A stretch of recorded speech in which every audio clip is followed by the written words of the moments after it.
Because of the ongoing human rights violations of the Uyghur people in East Turkestan, Human Rights Watch called on Turkey to let its words be followed by action.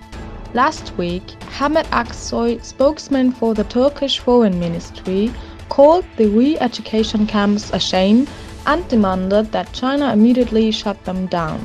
Human Rights Watch now wants the country to use all the diplomatic resources available to them.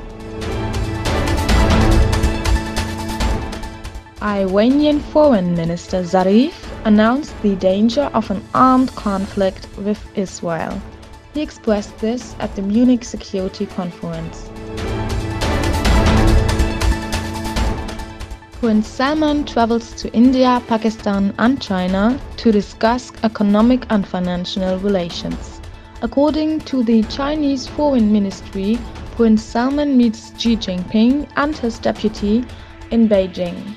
The visit seeks to broaden Chinese-Saudi relations and facilitate closer cooperation on the new Silk Road project, said Chinese Foreign Ministry spokesman Hua Jinyuni.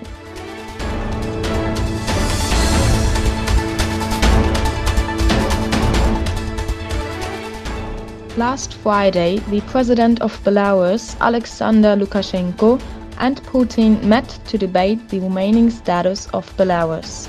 Shortly thereafter, a joint press conference was held at which Lukashenko announced that he was ready to annex Belarus to Russia. At the Munich Security Conference, the Egyptian General Sisi criticized so-called Islamist statements as well as the Turkish state.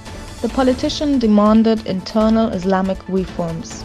Sisi advised the European people to be vigilant and recommended that mosques in their countries be monitored.